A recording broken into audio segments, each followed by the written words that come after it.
How's it going, everyone? Welcome back to another video, and I am very excited to talk about the topic today because I know it's going to trigger some of you, but you need to hear it. Men and women are not equal. You were lied to. Some feelings are going to be hurt. Good. The truth isn't always pleasant. Let's get into it. Kevin Samuels. Some of you may have heard of this man or seen his viral video where he told a 36-year-old single mom that she was average at best in the looks department.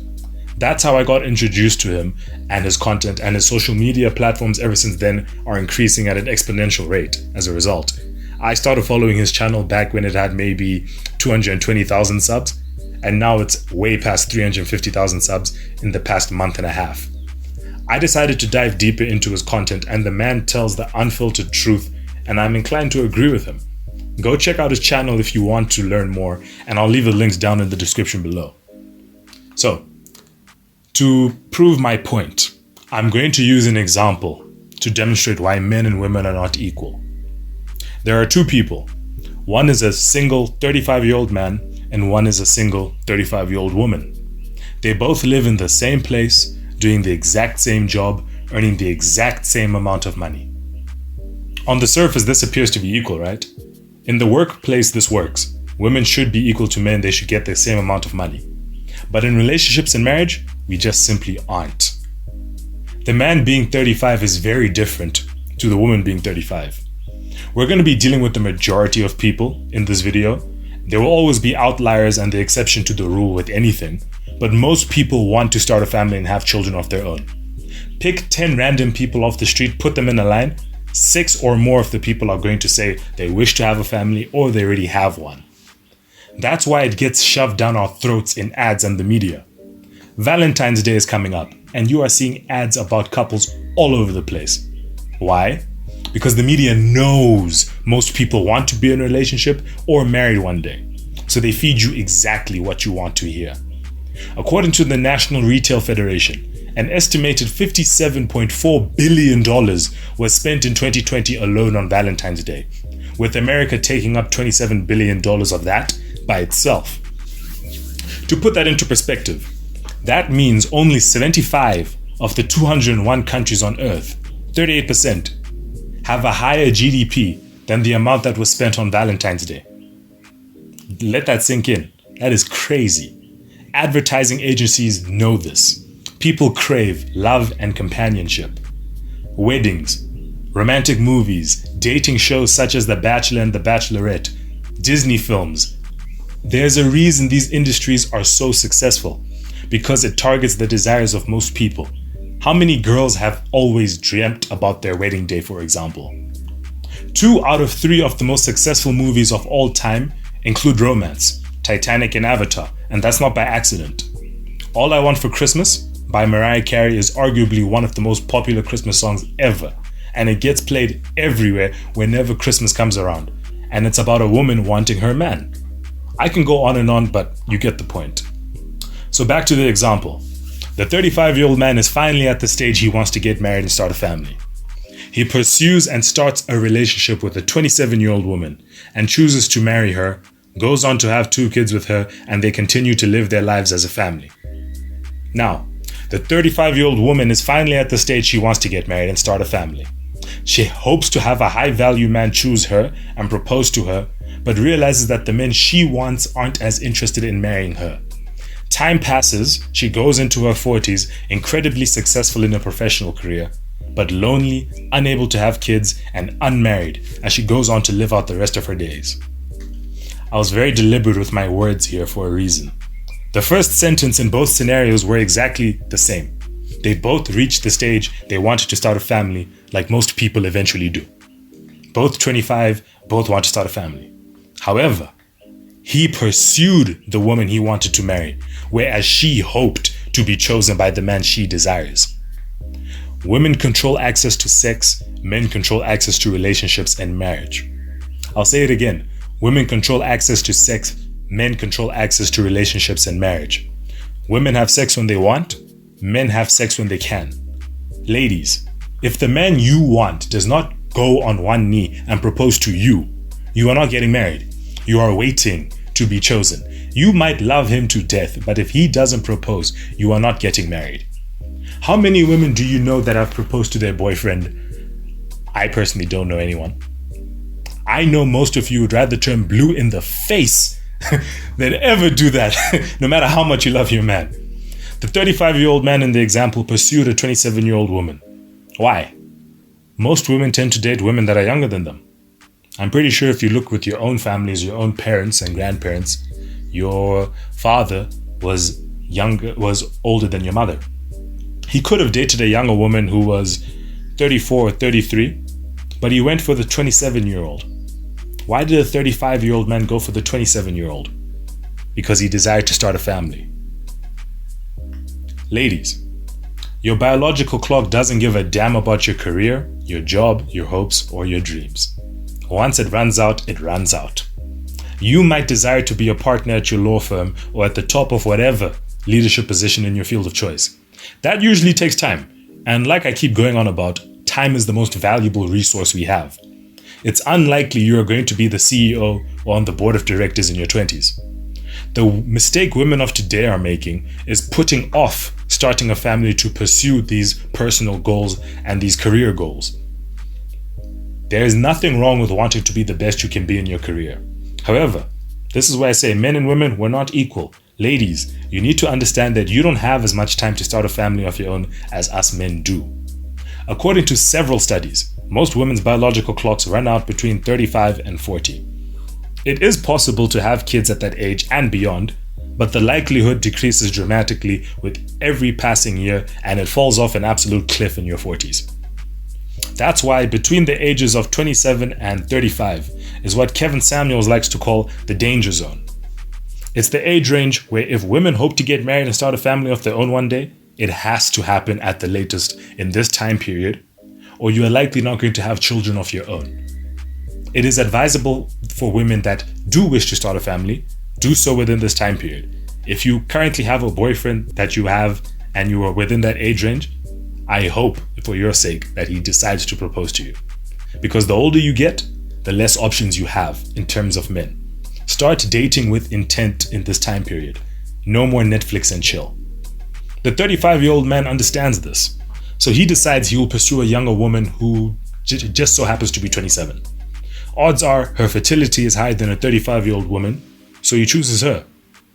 Do you really think it's a mere coincidence that Michael B. Jordan, who's 33 years old, decided to date Lori Harvey, who's 24, 9 years his junior? Now, for the 35-year-old in this example, she might be listening to me saying, but TJ, I checked my eggs with a doctor. I'm still able to carry children for another few years. I've taken care of my body and I'm physically fit. My looks are still there and I have many men in my DMs despite my age. What do you have to say to that? To her, I say, it really doesn't matter that you're still able to carry children. It really doesn't matter. Do the type of men you desire want you to carry their children? It goes back to what I said before. Women control access to sex. Men control access to relationships. The 35-year-old woman's DMs might be popping with guys that are drooling over her. But if the guy you want doesn't propose to you, then what? What happens then? Having many men in your DMs means nothing. All that means is that you have a lot of dudes that are trying to smash. How many of those men are willing to get down on one knee and propose to you? That's what matters. Men value attraction, appeal, a comforting character, a liberating and loyal woman, femininity, virtue, and partnership. I'll say it again. Men value attraction and appeal, a comforting character, a liberating and loyal woman, femininity, virtue, and partnership. Will she be a good mother to our children? Does she represent the family well in public? Am I proud standing next to her? The first thing most men notice about women are their looks. Any man that says otherwise is talking nonsense. That's why we get told first impressions matter, because that's the first thing we judge people on, regardless of whether you're a man or woman. Looks aren't everything, but 40% is still a significant amount of a whole. So now, when do women have the most beauty? In their youth. Yes, there are plenty of beautiful women in their 30s and 40s and 50s. Heck, I still have a huge crush on Sanaa Lathan and she's pushing 50 this year. but her looks were at their peak in her 20s. Even if she wanted to start a family today, she cannot have her own biological children. The only route she can go down is adoption. That's it. That's just biology. You can't fight it. Your looks will fade. Your ability to have children will go away. Also, most women are in the best physical shape of their lives in their 20s, and they start piling on the pounds and the kilos as the years go by. You can see this with your aunties and people just in general. Just look around you. Just look at women older. You find that it's natural that the pounds and the kilos start adding up. This can be fought against with exercise and diet, but the majority of women are at their physical peaks in their 20s.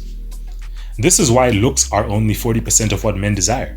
It isn't everything, because since looks do fade. This is when the rest kicks in, such as compatibility, fertility, and the other requirements I stated before. A high-value man has options. He is going to choose a woman he believes is the best combination of everything I said before to start a family with him. A 35-year-old woman simply cannot compete with a 25-year-old one. A woman's fertility is at her peak in her 20s. So if he has the choice to, why would he marry a 35-year-old woman when a 27-year-old woman gives him a high chance at children, is likely to be prettier, and in better physical shape, with the personality he finds attractive? I thought so. He does the choosing. She hopes to be chosen. He has options. As women age, their options decrease. As men age, their options increase. According to the United Nations, 125 countries in the world, women outnumber men.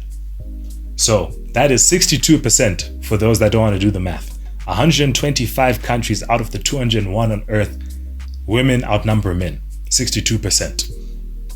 Their records suggest that 1 in 3 women get married, and that the ratio gets even lower in poorer nations and nations with poor human rights records like Saudi Arabia, which has a terrible track record with women, where it can be as low as 1 in 5 women get married. That's roughly 500 million more women than men on earth. 500 million more. So even if every single eligible bachelor got married, there would be women without options unless they are willing to share. It's not fair. It's not fair. This doesn't even take into account the men who don't want to get married, the men part of the LGBT community, and the men that are just simply incapable of having children due to being sterile. This is why the 35-year-old woman in the example, she really can't be making demands in terms of what she wants when she's 35. She is competing with women 20 years old and above, and they have 2 of the most important things men value, which she simply does not: looks and fertility. Most women want to get married to a man that is either their age or older. Most men want to get married to a woman their age or younger. So if you decide to put off starting a family until you are where you want to be in your career, possibly in your 30s, the men you are dealing with are likely divorced, have kids with other women, are far older than what you desire and are attracted to, or they are widowed.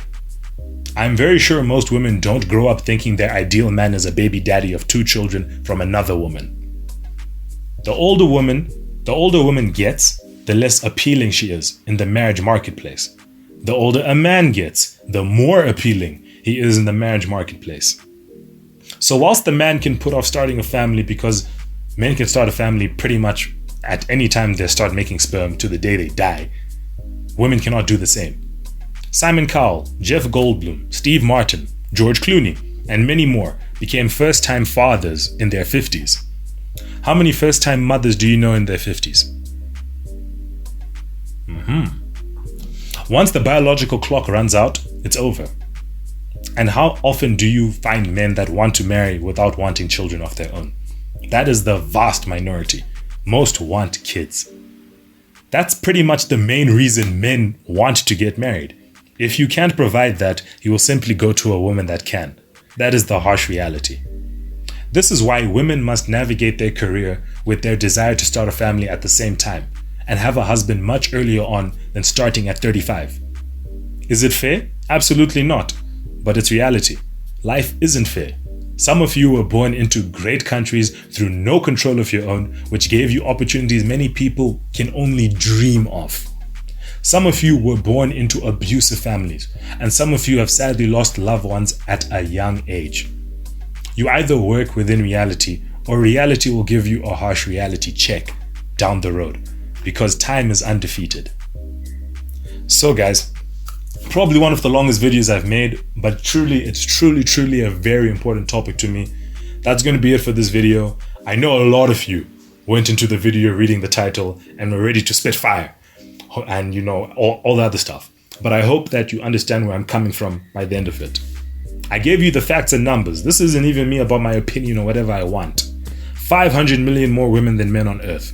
Someone is going to have to go unmarried and not have any children. If you don't want to be part of that stat, do something about it whilst you hold the cards in your 20s, ladies.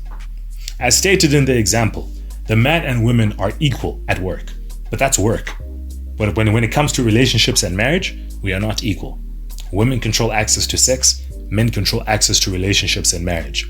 A woman cannot move the same as a man in these streets. She can try, but the consequences are far more severe, such as single motherhood, which is a whole other topic for a whole other video. Is it fair? No. But life isn't fair. Deal with it, or life will deal with you. Take care, everyone, and I'll see you all in the next video. I had a lot of fun making this one. I already know. I can't wait for the reactions to this one. Cheers.